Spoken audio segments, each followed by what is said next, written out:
couple of things to say before I start. Yes, I know it's been over a year since my last episode. I will have another video explaining what happened. It will be a quick one, but in any event, this is to say I have time and I'm back. And as for the strange location, yes, this is my bedroom. Yes, this chassis is on my bed.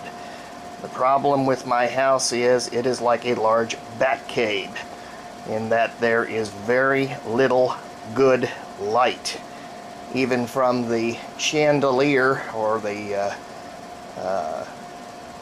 fan assembly that I have in my bedroom, the little lights that they offer you as opposed to 10 to 12 years ago give off a very pissy little light. So I have opened up the blinds, I've done everything to pour light into this black hole.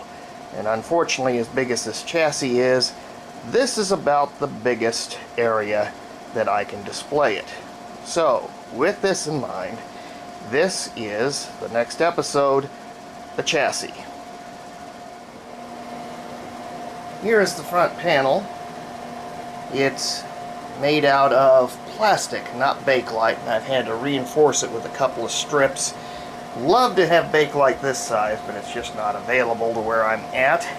So I got a bunch of black plastic sheeting from a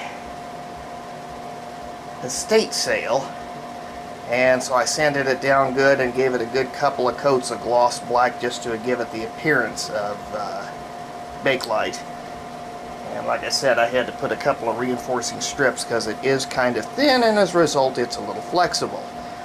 So hopefully what I've done should make the job work just fine. Controls are as follows. Up here is the oscillator, oscillator setting tuning capacitor. Down here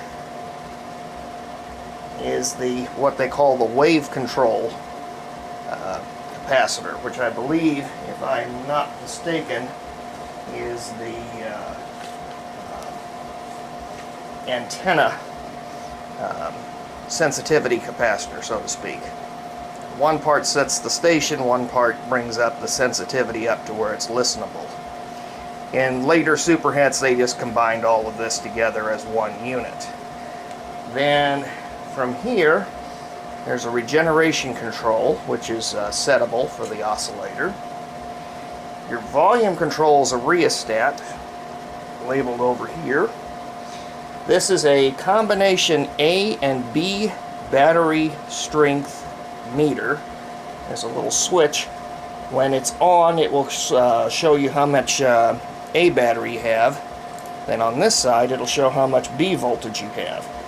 And by the looks of it here, this goes up to 7 volts for the A, 140 for the B. Up here, there are these 2 antenna terminals and the ground for the loop antenna. Then, from here, now bear in mind I have to read my chicken scratches if I remember. This is the first and second detector filaments rheostat. This is the IF coil section and oscillator filaments. And then this last one is the AF and output tube filaments. Of course, without saying, a headphone jack. And then this is a push-pull power switch.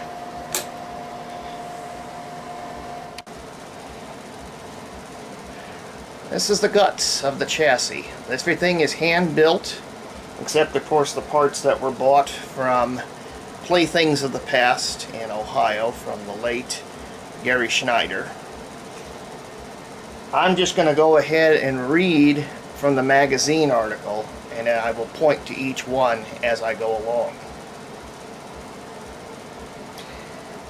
Bakelite tube strips are supported on brass brackets by means of 2 strips of sponge rubber, and yes, that is genuine sponge rubber. I was able to get that off of eBay.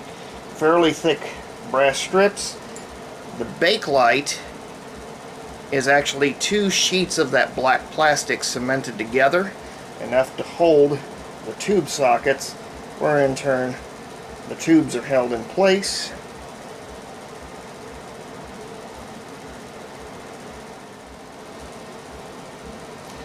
Oscillator and first detector tubes are mounted to the right of the longer strip. On the extreme left, the sockets for the audio frequency transformer and input and output tubes of the push-pull amplifier. This mounting strip should just clear the top of the audio frequency transformer, which is over here. We also have 2 sets of push-pull audio transformers down here. A 1.5 volt battery is mounted in the center of the sub panel by means of 2 double binding posts. And I doubt you're going to be able to see it, but it's way down here. 2 4.5 volt C batteries are mounted onto this sub panel by means of brass brackets here and here, and are also fastened to those said brackets by means of this elastic band. It's the same type that girls use to tie up their hair in the back. These make for excellent tie downs, as opposed to, say, rubber bands, which will rot out and probably mar the finish of the batteries. These batteries, by the way, are hand built and will be described in a later episode. These 4 tubes are for the IF frequency stages, and the IF transformers are mounted down below here, and they are Remmler types. This you can call the oscillator coil in today's vernacular. It has another coil inside, a variometer, and is adjusted by a knob which is back over in here. The original one that I got was damaged. At one point some of the windings were missing. Fortunately, I was able to find in some old magazines, which are supplied by AmericanRadioHistory.com, an article where it describes how to make one of these type of sets. It's called a best Superhet, and they said you can buy the Remmler part, which is roughly what this is, or if you want to make your own, here's what you do. You wind something along the lines of 45 turns on one side and 45 turns on the other, so that's exactly what I did. I just redid it in enamel wire. It should work. If it doesn't, I happen to have a spare and I can just drop it in without any trouble. The first audio transformer is a General Radio Model 285, which is just what the Popular Mechanics article asked for. And then these 2 things are the push-pull final output transformers. Now, the original ones asked for Thordarsons, and I could not find them anywhere.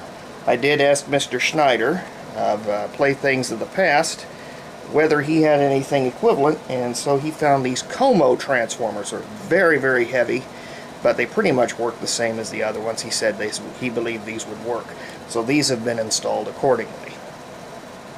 And then over here, these are the 2 terminals for the speaker output.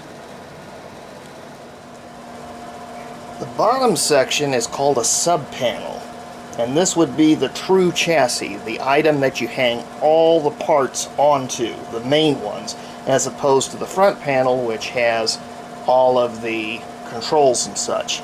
And those in turn are connected to each other by 2 brass brackets as well. Here is an overhead of the chassis as it stands, and you have to forgive me how shaky it is. I'm not using my tripod at this time. The 2 4.5 volt C batteries are located here. Here's the antenna post to be connected to the rest of the chassis.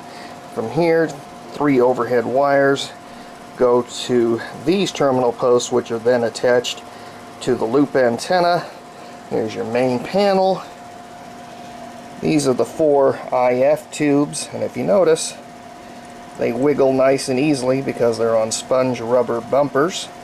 Way down here underneath you can see the 4 IF transformers that are Remler origin. And you also notice these wires. That is straight off of electrical wire. I just stripped off the insulation. I think it's like 16, 18 gauge, something like that. Perfect for bus wire, and I just soldered to the terminals as such. Then down here, you see that little metal holder. That's for the D cell. I believe it's a type of bias battery that goes to one of these output tubes. I don't have the schematic here in front of me, and as you notice, kind of looks like a rat's nest. They said to use insulated wire. They didn't say to use hard bus wire. And this radio is not complete. I was just about ready to finish it up when catastrophe in my life happened. Basically, I lost my job. And so at that point, all jobs, all projects that I had were put on moratorium. So, a lot of people have been asking me, when are you going to do the next video? I'm doing the next video, just for you.